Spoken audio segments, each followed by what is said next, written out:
Hey everybody, my name is Sky. This is Tony. We have the Phuket Retreat coming up in April, and we want to talk today on that, which is very exciting, but also how to find the best version of you.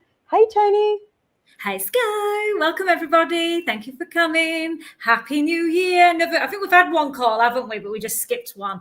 But I like to still say the new year, a new fresh start, a reset. And this is a great opportunity to come to our retreat in April 2026 this year. Reset's the best time to do it, isn't it? Like April, get settled now, get those momentum going as we shared in the last call, and then catapult it by coming to the retreat, being with like-minded souls that are all about growth, expansion, love, kindness, and just looking after ourselves and being the best version of ourselves. And that's why this call is going to be great, because it's going to be about how to find the best version of ourselves. Because sometimes, you feel a little disconnected, a little lost. There's sadness that comes up.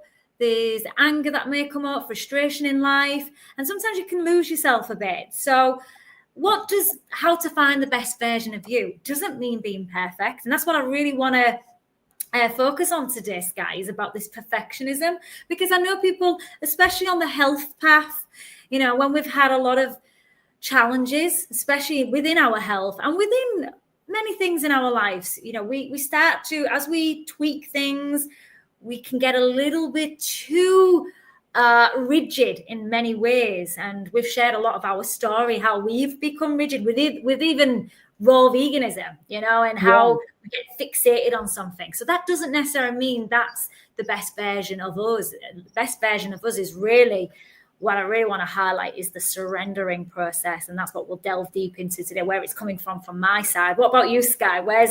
What's coming up for you when you think of how to find? Because your mind automatically goes, best vet. How do we find that? But is it in the how, or is it in the being?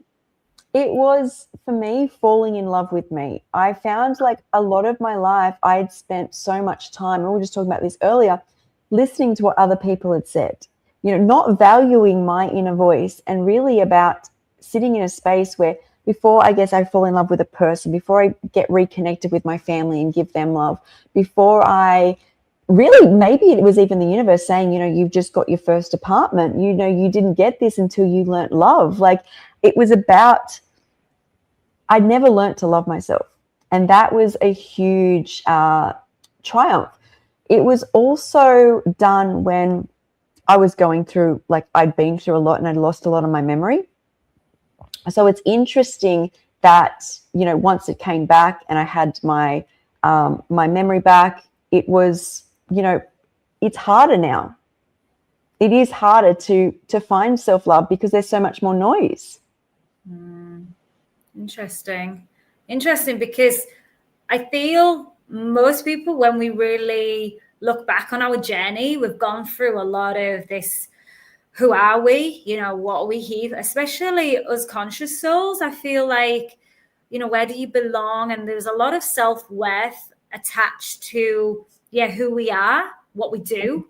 And I've had a lot of self-worth. I would say most of my eating habits, patterns, my unhealthy ways is coming from my perception of myself. When I looked in the mirror, I didn't like who I was, how I looked. And a lot of that was stemmed from a lot of feelings of unworthiness, not just really in the world, but around my immediate family and what I'd gone through with a lot of my family dynamics.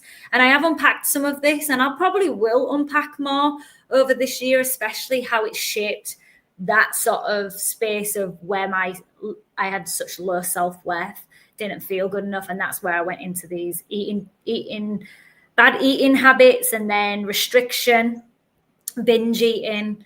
And that was where a lot of people know me from that story of coming through a binge eating disorder and restrictive eating, distorted way of eating. And that's how I soothed and coped with the hard times, because I couldn't understand. I didn't understand what was going through, what was wrong with me, why was I doing these things? Because back then in the 20s, especially my 20s, was just why am I not fitting in the world? Why do I look the way I look? And it's so interesting because I talk to some of my friends and they say they never saw me like that. They never saw me as this, they thought I was light and positive or, felt confident. And I really wasn't. I was very, very insecure.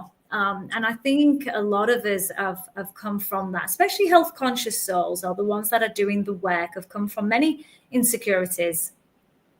Do you think that lack of self-love is what manifests disease? Like, is that just a manifestation of, us not having that self-love, and how deep and how sick we get is really how far we've stepped away from it?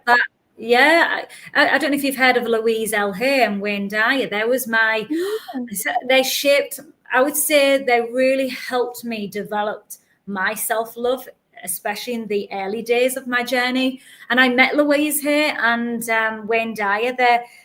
She did a lot of work on the mirror work, so the inner child and also the self-love, looking in the mirror. And I couldn't even look at myself in the mirror and say, I love you, or and notice what was good about me. I had nothing nice to say about myself. I used to go to the gym excessively, beat my body up to excess that. I would overeat afterwards. It was just a really vicious cycle. But when I learned to use these practices from the Louise L. Hay and the spiritual side with Wayne Dyer, they've passed away now, sadly, but I'm so grateful I got to meet them in London.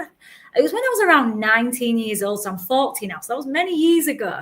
But that really helped sort of start me on the process of self-love and really appreciating who I was. But it took time. It wasn't, these programs don't shift overnight. And I still have, but I notice I'm a lot more now rather than reactive. I'm more present with what comes up without trying to change it or shame or guilt myself. Now it's just like, okay, there you come. Some little parts of me still needs a bit more attention and love. But Louisa, if anything, that was I would say one of the biggest shifts for me. I mean, I've done many other tools that have helped me really connect to myself, but the mirror work was so uncomfortable. I don't know if you've done that yourself, where you've looked in the mirror. Can you describe it? The mirror work was so cringy at the time, and it was also what am I doing? And I'd be looking at myself for she say over 2 minutes, and it felt like a lifetime.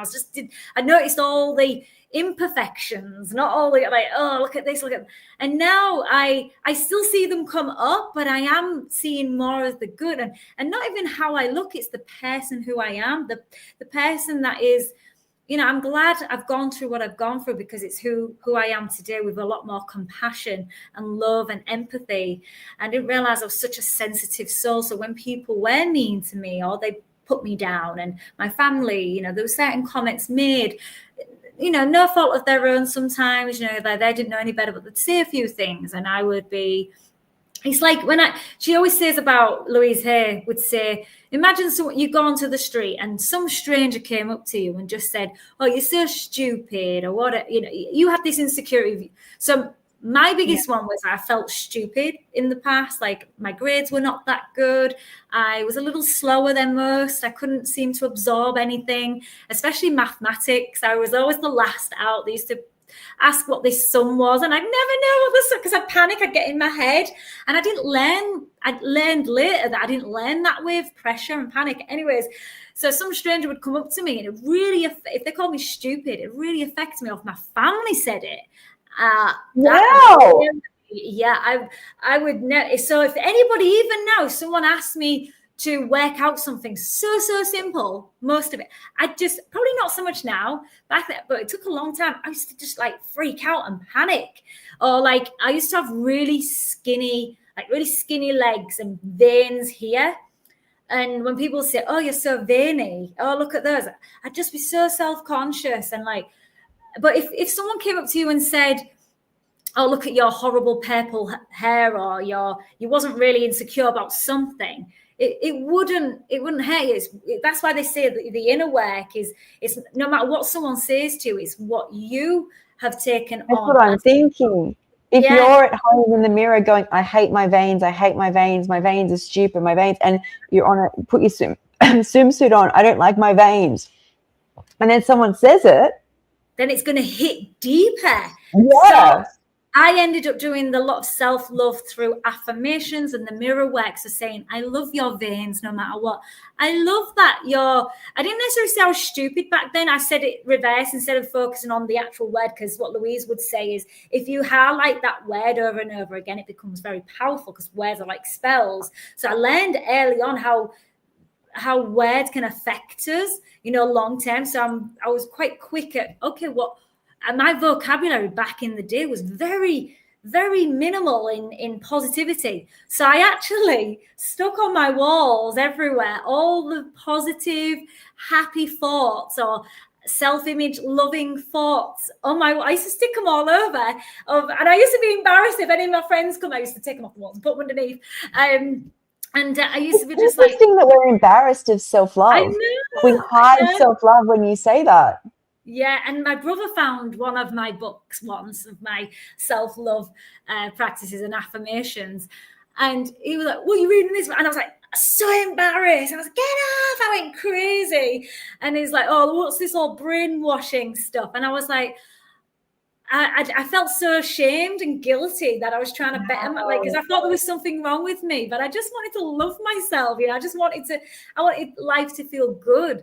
So I would do it quietly. And she used to say, just shout at the top of your. And so I was always real embarrassed to do that. But now I'm like, yeah, I love myself. Well, raw food sets it free, right? Raw food sets all that free. Yeah.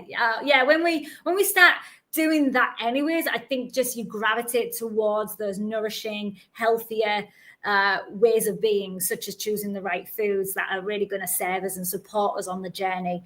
And that's when I looked at the self-love and who I was in this compassionate, caring individual. That's when I looked, because I was always loving of animals. I cried so much when I'd see so much suffering outside on the TV, and I'm like, and then I started searching, why am I eating these beings? And that just was all. That was also like, how can I eat something that's been harmed, that has suffered, and put it in my body? And that's when I learned about, your body is not a graveyard. This is a beautiful sacred vessel. So I learned a lot from Louise, but also another teacher, Barbara. I can't remember the author's surname, but she was talking about the spiritual energetics of food, the words. So that imprinted quite early. But in my 20s, it was such strong programming that I was stupid, that my accent, I used to be ashamed of my accent. I used to not smile. I was ashamed of my teeth. I was so many things. I look back and I was like, gosh, where did all of these come from? And it's just because of the images, when you see the world and how this all, back then it used to be the skinniest. Remember Kate Moss, the models? Everyone was like the skinniest of the skinniest.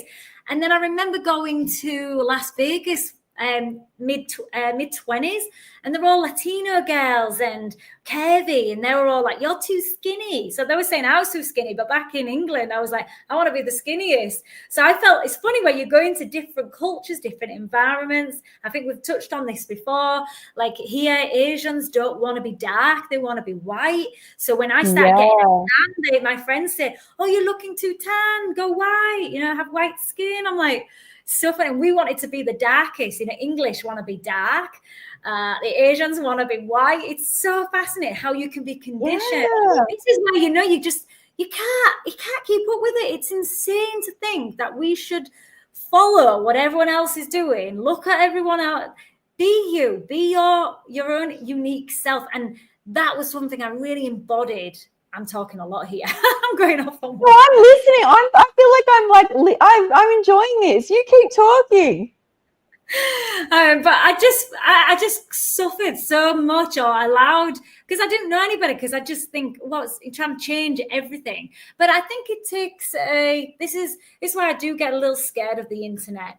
I hope many families, parents can really put their energy and investments into shaping, loving their child for who they are, and not what somebody particularly wants. Look at it's all about curves. What I see now in my in this area, it's all about the curviest you can be, tiniest waist. But back then, back in my 20s, it was like the skinniest you can be. You know, it's so like there's so much information trying to funnel you into all these different areas, and we lose ourselves in it. So for me, the best version of me is not following what someone else has told me to do, to become. And that's where we've talked about the stillness, the presence, embracing what others are doing, but follow your own path, listen to your own voice. And this is what the work is really about, and being the best version of you, not society standards. Because we're going to be always miserable if we're trying to keep up what everyone else is doing. We'll never find happiness and who we truly are through following that. And it takes some time. There's still probably many things we do, we follow, we get inspired maybe. But I think when we really tune in with our own path, we really start to see what isn't really energetically serving us. And if it's forced and you've got a lot of resistance, you're unhappy, like trying to change your whole shape just because someone else is, you admire somebody else, admire them, but embrace your physique, embrace your mind, embrace your hobbies, your likes, and just use this as a time to really figure out who you truly are. And that'll shift and change, won't it, all the time as we grow and evolve and explore. Well, where do you think people start? Like it's when like there's so many layers and levels and it's been there for so long. Where do people start? It's really where you're called to. I don't like to I think as a where I've come from before, like these biohacks, these steps, always in that masculine energy, which can serve us, and I feel it has a place. I'm more in the stillness now of listening. Okay, follow those breadcrumbs, follow those steps that call you to the next step. So for me right now, it's coming back into the gym, whereas I was off of the gym for quite some time. So I just follow, what does Tony feel called to do today, to move? So it's very moment by moment, and it can shift. What's my bliss right now? And it is simply having some structure. I say I like to do my rituals in the morning and evening, bookends of the day. But where do you start? You start through just stillness and listening, because we're so distracted and following everyone. It's very chaotic. It's very busy. Yeah. It's a busy world. So really look at trying to tune in as much as you can with stillness. It can be meditation. It could just be just being here, not doing anything else, and just having that time for you. I think that is so precious and so good for our soul. And that's where you will be guided for your own. What about you, Scar? Where do you feel? So I feel like what sits out so strongly to me is the self-love that I found in the stillness. Look, there was chaos, but I was so disconnected for about a year and a half, 2 years, with no media, no even people talk at me. I couldn't take it in. And then, of course, being completely cut off from my family and coming through that and realizing that whole time I only got through that because the only person that was still there was me. And then the raw foods really allowed me to just, if I sat in nature and I was full of raw foods, to go, you've got no pain. I love that. Everything is so still. I love that. The sky looks so beautiful, like looking up. I love that. And then I realized that I was saying I love you to myself.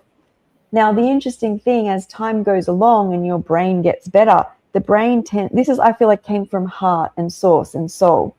But as you get better, your brain starts reigniting.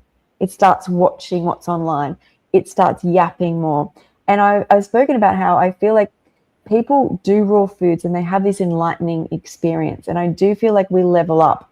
We go into this level we've never been before.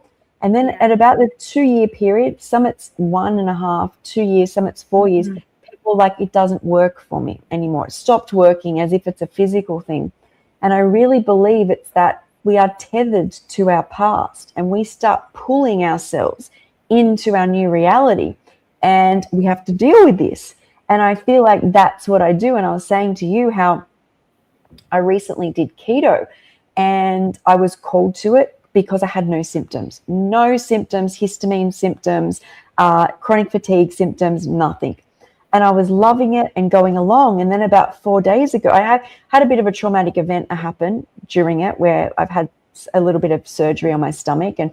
But about 4 days ago, I started thinking of fruits, and fruits started coming to me, and I was like, oh, I don't know whether I'm craving this. Like, I'll sit with it. And 4 days later on Sunday, I started to have all these FND symptoms. I was having a foggy head. And once again, I thought it was what I'd been through. And all of a sudden I started eating fruit. And well, I wanted to eat the fruit. And then today and last night I was juicing.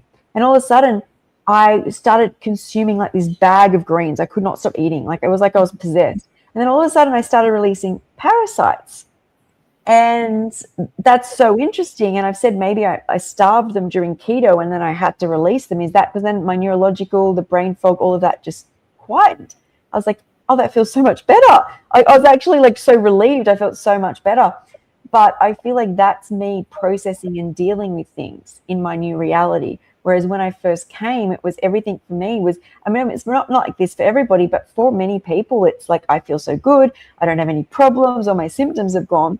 But I feel like there's probably energy and old ways of doing things or thoughts that I have to go through and really process. Like, it's like this, what I call it is an understanding of why these things occurred to me or why I was drawn through them. And I guess we got to the conclusion that I could do that because I kept listening to myself. Like, if I was like, I need to follow this, I need to do that. No, I'm doing keto, I can't eat the fruit. I just did it because that's what my body told me. And that, once again, is my heart yapping away, not my head. But there is always that battle where now, because I'm healthier, my brain is much healthier. Especially doing keto, I had really great brain health. And but it interjects and starts bossing me around, where we want to come back to that heart to find the best version of me is always in the heart. I love that. Like I say, it's not getting so fixated on one way. Within our own plant-based rawness, there is many ways and beautiful ways, and I do feel it will shift from time to time, but I always stay within that perimeter just because of my values, my ethics, and there is a way that will support us no matter what. But you have to be a little creative or more of connecting, because they might feel like, I said, when we went through the whole fruitarian, we went through the cleansing. I think there's a place for it, fruitarianism and deep cleansing. We've done it. We're probably doing so many different things within this. For me, veganism, raw veganism is my base, because this is where it's a container that is such a higher frequency. We can never, but we'll switch it. We'll switch things within that. I call it a container because this is the world I want to be in, because of what the values, everything is. I always go on the basis, and I know many of us work on that win-win for everyone. That's how I want to live my life, and I will search to the depths to find that win-win for everyone. Me, the environment, the animals, others. It's got to be a win for everybody, and I'll make that within that container, whatever it looks like, work. So I'm glad you've brought that up. We do seem to shift, and we are in when you become much more conscious, you will find ways that will be more supportive, like more greens, more keto, and the fact that you are listening. It's a really, it's a path of that's never going to be, I think, what people expect, and this is just life. Everyone expects is linear. It's just straight ahead. It's just going to get better and better and better. That's not life. That's not how they expect it. Is this the head talking? Do they expect it, or do they want it? Like, there's that. But once again, what I was saying before about how tribes and their when they're around their mothers, they're born and they're not bossed around at all. Their whole goal is to explore their environment. Some like to climb trees, some like to play in the river. Sometimes the mum will say, that's too far, but most of the time they know their own boundaries, and children tend to go back to their mum, right? They tend to want to stay close to their mum. Whereas we live in an environment where it's, don't do that, go here, stop that, turn that off, that's too late. It's constant being like bombarded with information. And then we go to school and we're even more controlled. Then it's jobs and university. And listening to it makes sense that we don't want no drama. We don't want no drama, but we've had so much. The dream is to have no drama, but the dream is to really find that voice that was shut down.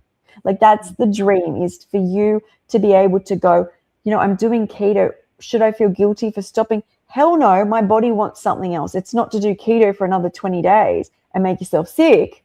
Raw vegan keto, I was doing high omega-3s, but all the same, it's to constantly listen. Like, I feel like, this is another example. Sometimes people say, what's in your green juice? Most people who are raw like a daily green juice. I'm like, sometimes there's lots of ginger. Sometimes there's lots of green leaves. Sometimes there's no green leaves. Celery is usually the base, but sometimes it'll be celery and cucumber and apple. Like, and that is not for you to do, but you to feel inspired by, what are those ingredients do you feel called to today? Have some more apple, have some more greens, because that's you returning. That's the only way I feel people are going to find the best version of you. When you start listening to you, you start saying, I love you. I made that choice. Whereas when you start reading books and always doing what the book says, even if you do well or you do bad, you'll blame the person who wrote the book. Yeah. Like, do you know what I mean? Because you're not listening to yourself. Yeah, so many you can read the book and go, hey, you know what? This week I feel called to having a bit more fruit. That sounds good. Like, that's your heart. That's not what is exactly said. That's not some set protocol. That is you returning to you. And I think that's the only true way to find the best version of you. Mm-hmm. Yeah. And just accept that it's going to be messy. That's life. It's going to feel like confusing. That's life. As long as you can, I think you could be inspired, take this information, apply it and see. And as you do go down this path, you'll start connecting more to you, but also you'll hear where the voices are coming from. Is it the real you, or is it societal conditioning? Is it somebody else? Is it our family? There's always going to be influence, but can you discern to what is the truth for you? And that does take, and people really struggle. I would say that's the hardest for most people, because a lot of it is coming from scarcity, fear. If it's coming from love and truth, that's where it's going to be easy. So how that looks for someone, just to give you some examples, like I have a client, she's confused between fruitarian and eating raw, but she's not even vegan yet. So there are steps that can help support you on the journey. So I'm like, don't even consider fruitarian. Yes. If it feels easy, do it. If there's resistance, which there is, it's too much torment. I'm like, let's just drop some things like dairy, even your, maybe one meal of the day that is animal products. Let's just focus on the whole foods. Don't even worry about raw yet. Let's get vegan. We talked about the steps. Sometimes these steps are necessary because we are overwhelmed and bombarded with the world. We're not living in this clean state, sterile, which we don't want to be in the wild, but we are bombarded with so much influence coming in. It is messy. So that's why the journey isn't like that. It is like back and forth mixture. But where our truth will come, the truth comes from, if there's a lot of resistance, if there's a lot of struggle, if you are doubting, just take a little step back and just start where you are, not where someone who's been doing it for 20 years. I mean, how long you've been? 5? I've been 6. Right. 5, yeah. And years, yeah. So it's funny, like these, I looked at my fruitarian friends back 15 years ago when I first went vegan. That was extreme. Even those on this call, we don't expect, or on the retreat, if you come into the retreat, enjoy these beautiful foods, but it doesn't mean that you need to be raw when you get there. It just means you're curious, or be open to what this lifestyle can offer. And it will, if you take your time, be conscious through it, then it will start to shape and gradually, naturally become it. It doesn't just happen by force. So Power versus Force by Dawkins on it. Oh, amazing book. Read it. You know, about this pressure to constantly change things now. We want things now. We need to just allow this process to just unravel itself. You know, like even for me, I still have these frustrations of where I want to be and what I want to do. I'm like, but where's the fun and joy in the day-to-day moments? I just look at how I can be the best version of me now, not tomorrow, but now. Okay, so that means if I choose something that's not so healthy, is that going to support me right now? No, it probably isn't. Maybe in the moment it might give me that high, but what's the after effect? And most of the time I go to, if I really get present with myself, instead of trying to be how I moved through it in a quicker process was just, okay, if I don't want that, I was going to from cooked to raw vegan, it was like in the day decision, it was like, can I have half my plate that's raw, but the other half is going to be cooked? And that's what I did with when I went even to veganism. It was like, can I have more salad? Can I have more plants? And just reduce that. Yeah. So these little steps that we take for granted now, that we do. And I'll always mention the compound effect and the slight edge, because these have really, really shifted my mindset on how change happens. And it doesn't happen. There is quantum leaps. We've experienced it. It happens, or it feels like it happens quickly. But really, it's the incremental steps we do every day. And that is the best version of you now. So I used to always have this, like, it looks like a whiteboard. I wish I could write on it, actually. Oh, you need to. We both need whiteboards. We need one, yeah. So I might start doing like little diagrams, but just say, like, this is your little shelf here, and then your where you want to be. Just take little steps going up towards where you want to be. You don't have to be there right now, but you can envision where you want. But what are the little steps we can do? So it could just be that thought process of, I'm going to just take it day by day. I'm just going to love myself. You know what I call it? I call it gaming. I'm like, you've got to master levels 1 through to 9 before you can sit on level 10, which let's call fruitarian.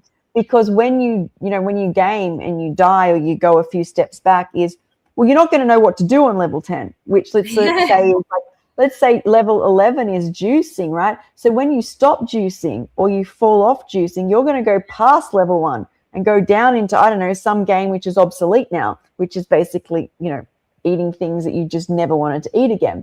You're better off starting at like level 1, which may be the vegetarian, vegan level, not even whole foods yet. You're trying to grasp that, getting rid of alcohol, whatever it is. That will be hard enough, but you'll be able to do level 2, which is just starting to focus a little more on ingredients because you mastered level 1. And you may find level 1 so hard that you're turned off becoming fruitarian. Yeah. You don't worry about the fruitarian. Your whole goal is to become a master of stopping alcohol or stopping, I don't know, whatever else, meat, right? Just stopping meat, processed meats, whatever that is because you turning up for yourself will give you the confidence to go, hey, you know what? I'm swapping my coffee for tea.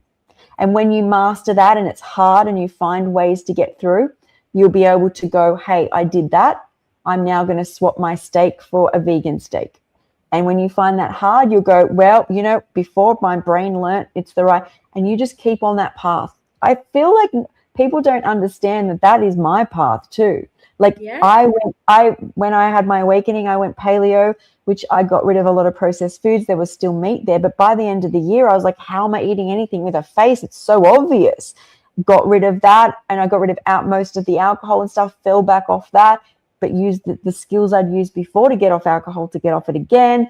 I was vegan for 1.5 years and in hospitals and stuff, vegan, it was terrible, but I stuck through it. But that was like for the animals. But you mentioned something earlier about how you think about, you're very conscious. When you make a decision, you think about others, you think about animals, you think about the planet, you think about yourself. To me, that is the embodiment of raw vegan. Yeah. That to me is the difference. When I was vegan, everything was focused. Even when I was eating whole foods, it was very animal focused. And once I finally switched or had a lot of raw food, every decision was about basically the consciousness of the planet, which includes all. So yeah, because it shifted from, I was the same, very much animals, because when I was vegan, I was eating some junk foods and I was like, but this is still not making me feel so good in myself. For the animals, that was great. And people, you do get people like, I'm just vegan, I don't care.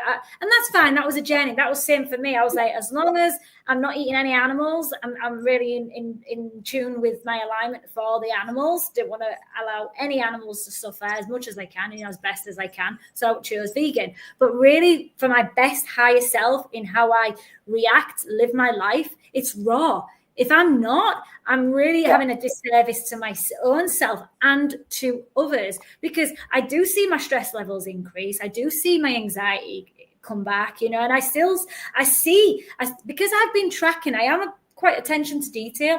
I have a period app, so I monitor my menstrual cycle.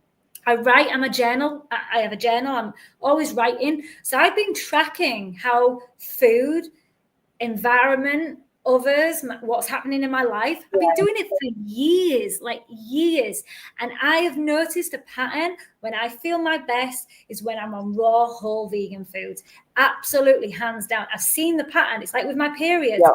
I see everything get amplified into a level that's either positive or negative, depending on what I'm eating, with many other factors as well. Seeing the variables. Study yourself. If you're going to study anyone, study you. I like that. Become the master of you. Exactly, because no one's been through what you've been through. No one has gone and had those experiences and compromised guts. We've all had different things. Like, I've come from a very heavy junk food family. Like, we had a lot of takeaways, I ate so much sweets. So I had to overcome that eating disorder with sweets, the soothing, the comfort eating. And that was what I just focused on the most. And as I went, because when I went vegan, it was just like have as much vegan foods as I could just to still stuff my face. But then I worked on why I'm stuffing my face. So it was all steps. It was all steps to, okay, just transition to the vegan because for the ethical side. But I was like, but this is not healthy. I want to focus on my health. I want to focus not just on how I look, but how I feel.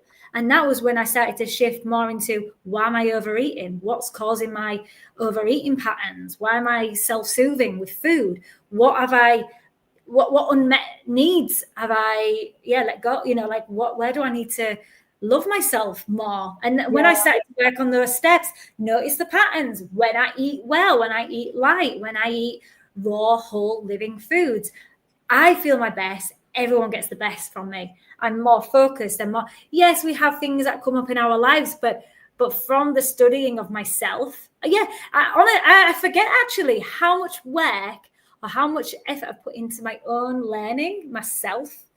I think, and from learning from others, I can share what I've gone through, but everyone has a different journey. But I have noticed those that have worked on healing with raw living foods have just become much more kinder to themselves, loving, more present. I feel it with these. I just feel like you just handle life much more gracefully and with more compassion. I'm not saying that's dead point, but I have seen those that are on this path a lot more conscious and just more impactful within all areas. Yeah, I think that's really important. And I think it's all about really respecting where you're at.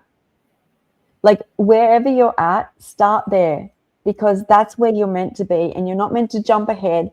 You don't have to go back, but feel semi-comfortable while feeling uncomfortable. Because you're going to be uncomfortable as you go forward, but be semi-comfortable. Like, I think own it, feel it wherever you're at, and don't worry about the future, because we come from a society that worries so much about the future, right? Yeah. I fall into it. I've been recently falling into it because obviously with the new year, you start thinking, what does my next year need to look like? I don't want to be last year. So naturally, good to reflect, but we can't hold in that space for too long. It keeps us trapped. It's like the past keeps us trapped. The future keeps us trapped. Here and now, living the best version of ourselves now is all that matters. here now is all that matters. I'm with you right now, and those that are watching. That's all that matters right now. It does. It does. And this is why we are doing the retreat, because we want you to take time for you, listen to you. What is it your body and mind and soul want? And a great place to do it, right, is Thailand. And raw foods. Fill yourself with raw foods. You'll feel your best. You'll feel amazing. And get in touch with yourself. There's no better way to get in touch with yourself than out in nature. I would love to be doing this podcast from a garden. You know, just like a magical garden where I'm like grounded. If I'm hungry, pick a berry. Nature, if you feel lost when you're looking for you, if you feel lost while you're making a lifestyle change, whatever it is, get your butt outside. Get grounded, be around nature, feel the energy through your body. It's the best thing you can ever do for yourself. Yeah, truly, truly. And if you want any questions, if you want to ask any questions on the retreat, we're having these calls every Tuesday. So jump in. Also on the website, which is going to be in the description box, there's information of the retreat. So it's from 18th to the 24th. It's 7 full days, full immersion. We have activities, we have connection, many things that you can get involved with, or it can just be completely reset, slow down.